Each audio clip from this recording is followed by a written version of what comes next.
Hello everyone, welcome to our YouTube channel Shiksha Alliance. Today we are going to start our daily current affairs session in which we will cover important news from several newspaper, PIB and various government sources.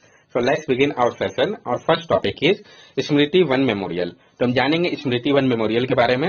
Recently, Prime Minister Narendra Modi inaugurated the Smriti One Memorial, which celebrates the courage shown by people during the devastating 2001 earthquake in the Kutch region of Gujarat. It is spread over 420 acres on Bhujio Hill near Bhuj town.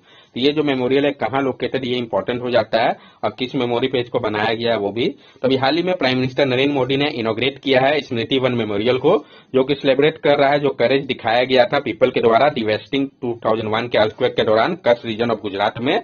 ये आपका फैला हुआ है 420 एकड़ पे भुजियो हिल पे भुज के पास। The forest around the memorial has been developed under the Miyawaki method. This method involved planting 2 to 4 trees per square meter. Miyawaki forests grow into 2 to 3 years and are self-sustaining. ये जो फॉरेस्ट है वो आपका memorial को develop किया गया है Miyawaki method के अनुसार। मियावाकी मेथड होता क्या है? इस मेथड में प्लांट किया जाता है 2 से 4 ट्री को पर स्क्वायर मीटर पे। मियावाकी फॉरेस्ट जो है वो ग्रो हो जाता है 2 से 3 साल के अंदर ही और ये सेल्फ सस्टेनिंग होते हैं। नेक्स्ट टॉपिक है हमारा cyber threat to mobile banking. तो जो साइबर थ्रेट है मोबाइल बैंकिंग को लेके इसके बारे में हम जानेंगे। Global cyber security firm Kaspersky warns of an increase in cyber attack on Android and iOS device in the Asia Pacific region. जो ग्लोबल साइबर सिक्योरिटी फर्म है कैस्परसी, इसने वार्न किया है कि बढ़ेगा साइबर अटैक एंड्रॉइड और iOS device पे Asia Pacific region पे। हम जानेंगे जो स्टेटस है मोबाइल बैंकिंग का भारत में। 26% of Indian adult have a digital bank account and that figure is expected to hit 39% by 2023 and 46% by the year 2027। 26% जो भारतीय एडल्ट है उनका डिजिटल बैंक अकाउंट है और ये फिगर एक्सपेक्ट किया जा रहा है कि ये 39% हो जाएगा 2023 तक और 46% हो जाएगा 2027 तक। According to 2020 Statista survey across 25 states in India, 2/3 of respondents said that they had a smartphone. और जो 2020 का स्टैटिस्टा सर्वे था जो कि 25 स्टेट में किया गया था, इसमें 2/3 रेस्पोंडेंट थे, उन्होंने बताया कि उनके पास स्मार्टफोन है। जो बेसिक्स है इसके बारे में हम जान ले। Mobile banking trojan are dangerous malware that can steal money from mobile user bank account by disguising the malicious application as a legitimate app to lure unsuspected people into installing the malware.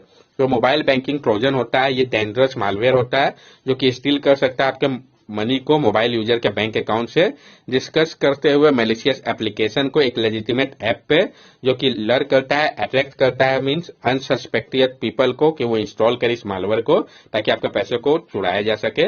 A Trojan is a malicious code or software that look legitimate but can take control of your device including smartphone. और जो Trojan होता है वो एक malicious code या software होता है जो कि लेजिटिमेट लगता है और ये कंट्रोल कर लेता है हमारे डिवाइस को, स्मार्टफोन को। The penetration infect the device through legitimate looking and high ranking malicious app on Google Play, smashing phishing message sent through SMS. और जो परपिट्रेटर होता है वो इन्फेक्ट करता है डिवाइस को लेजिटिमेट मेथड से। ये हाई रैंकिंग मैलिशियस ऐप होते हैं गूगल प्ले पे, ये स्मिशिंग करते हैं, फिशिंग करते हैं मैसेज को जो कि सेंड किया जाता है एसएमएस के माध्यम से। किस टाइप का खतरा का एक जो एग्जांपल उसको हम समझते हैं। Anubis mobile banking Trojan virus. It has been targeting Android users since 2017. जो आपका Anubis mobile banking Trojan virus है ये टारगेट कर रहा है एंड्रॉइड यूजर को 2017 से ही। Roaming Mantis is another prolific malware targeting mobile banking user. और जो आपका रोमिंग मैंटिस है ये दूसरा प्रोलिफिक मैलवेयर है जो टारगेट करता है मोबाइल बैंकिंग यूजर को। बियान लियन मालवेयर और जो एक एग्जांपल आपका उसमें बियान लियन मालवेयर है। क्या इश्यू है इसके रेगुलेशन को लेके? The lack of adequate cyber security and the depth of talent in banking technology engineering data and security expert could potentially lead to a further rise in cyber attack on user devices.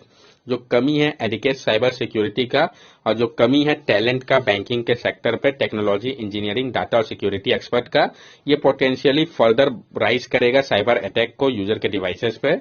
Inter operability compound problem.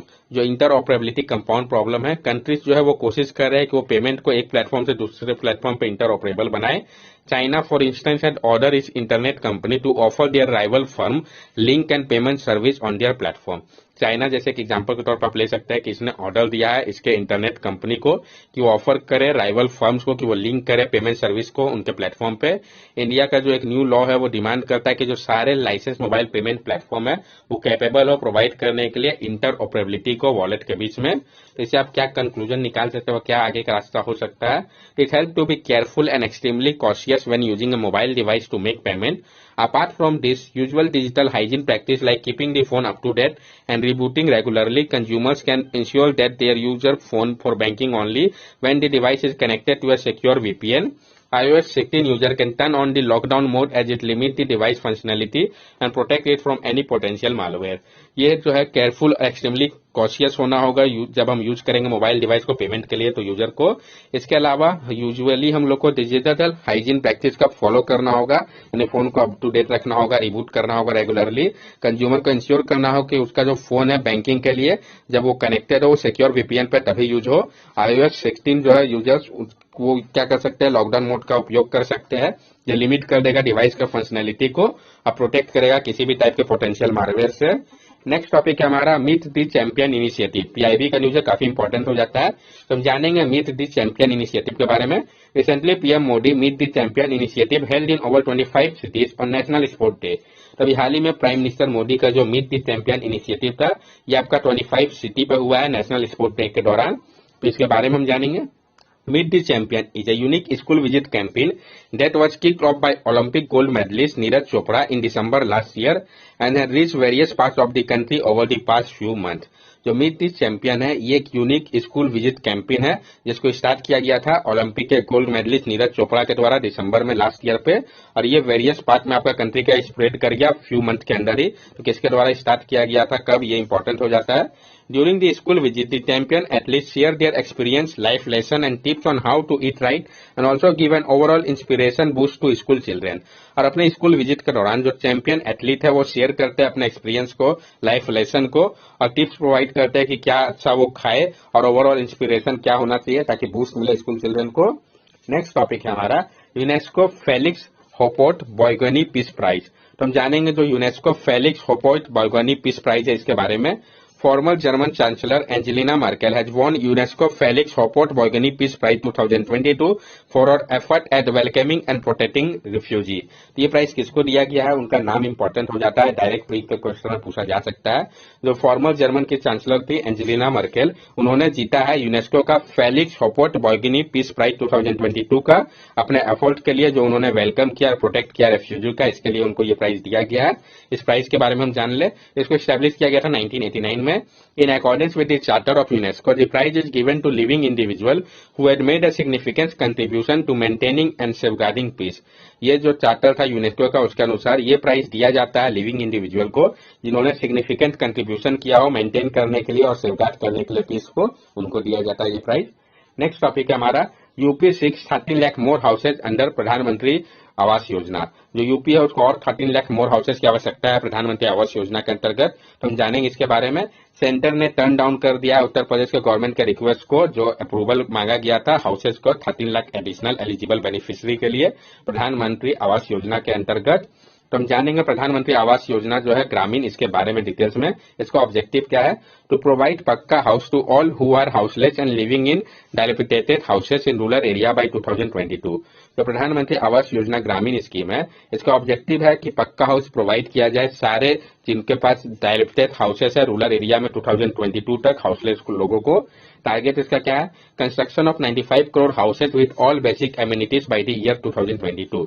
Construct करना है 95 crore houses को जिसमें सारा basic amenities होना चाहिए 2022 के and तक।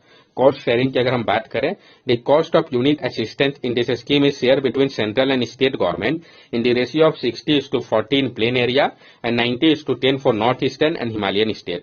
जो कॉस्ट है जो असिस्टेंट प्रोवाइड किया जा रहा है इस स्कीम के अंतर्गत उसको शेयर किया जाएगा सेंट्रल और स्टेट गवर्नमेंट के बीच में।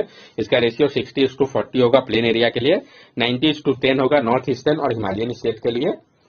सिलेक्शन कैसे होगा बेनिफिशियरी का, based on housing deprivation parameter of socio economic caste census 2011 subject to 13 point exclusion criteria followed by gram sabha verification. ये बेस्ड होगा हाउसिंग डिप्राइवेशन पैरामीटर के ऊपर सोशियो इकोनॉमिक कास्ट सेंसस 2011 के, जो कि सब्जेक्ट होगा 13 पॉइंट एक्सक्लूजन क्राइटेरिया के ऊपर जिसको फॉलो किया जाएगा ग्राम सभा के वेरिफिकेशन के माध्यम से। The beneficiary is entitle to 90 days of unskilled labour from मनरेगा। जो बेनिफिशियरी है वो इंटाइटल है कि उनको 90 डेज अनस्किल्ड लेबर जो है मनरेगा का मिलेगा। बेनिफिशियरी को फैसिलिटेट किया जाएगा कि उनको लोन मिले अप टू ₹70,000 तक का, ताकि वो कंस्ट्रक्शन करवा सके अपने हाउस का, जो कि ऑप्शनल है। नेक्स्ट टॉपिक है हमारा more Muslim women are opting for khula their right to instant divorce. जो ज्यादा मुस्लिम वुमेन है वो ऑप्ट कर रही है खुला को, जो कि उनका राइट है इंस्टेंट डाइवोर्स का। तो हम जानेंगे खुला होता है क्या है फिर इस न्यूज के बारे में।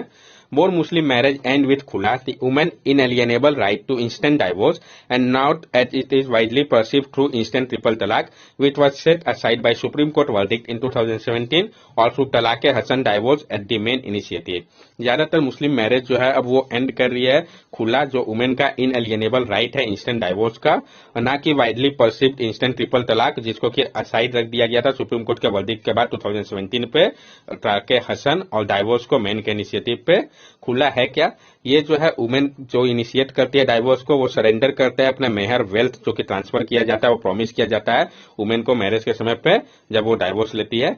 खुला कैन बी इनिशिएटेड ओरली और थ्रू ए डॉक्यूमेंट कॉल खुलानामा। खुला को स्टार्ट किया जा सकता है ओरली या एक डॉक्यूमेंट के माध्यम से, जिसको खुलानामा कहते हैं। It has the effect of an instant divorce, और इसका इफेक्ट इंस्टेंट डाइवोर्स के जैसा होता है। What is instant triple तलाक? फिर instant triple तलाक क्या है? Triple तलाक is the practice under which a Muslim man can divorce his wife by simply altering तलाक 3 times. ट्रिपल तलाक एक ऐसा प्रैक्टिस था जिसमें मुस्लिम मैन जो थे वो डाइवोर्स कर सकते थे अपने वाइफ को सिंपली बोल के तलाक को 3 बार। इसको बैन कर दिया गया सुप्रीम कोर्ट के वर्डिक्ट के द्वारा 2017 में, जो आपका केस था Shayara Bano versus Union of India case. तो कब बैन किया गया, किस केस में बैन किया गया, ये इंपॉर्टेंट हो जाता है। तो Shayara Bano versus Union of India case में 2017 में सुप्रीम कोर्ट ने इसको बैन कर दिया।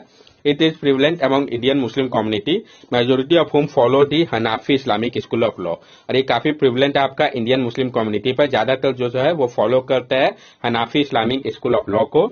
नेक्स्ट टॉपिक है हमारा माओन साइक्लोन। तो हम जानेंगे माओन साइक्लोन के बारे में, ये किस रीजन पर आया, ये इंपॉर्टेंट हो जाता है। तो ये आपका एक ट्रॉपिकल स्टॉर्म है जिसने हिट किया था नॉर्थर्न फिलीपींस को, जिसके कारण 3 पीपल्स जो थे डिस्प्लेस हो गए, मर गए, और एटलीस्ट 1000 पीपल डिस्प्लेस हो गए।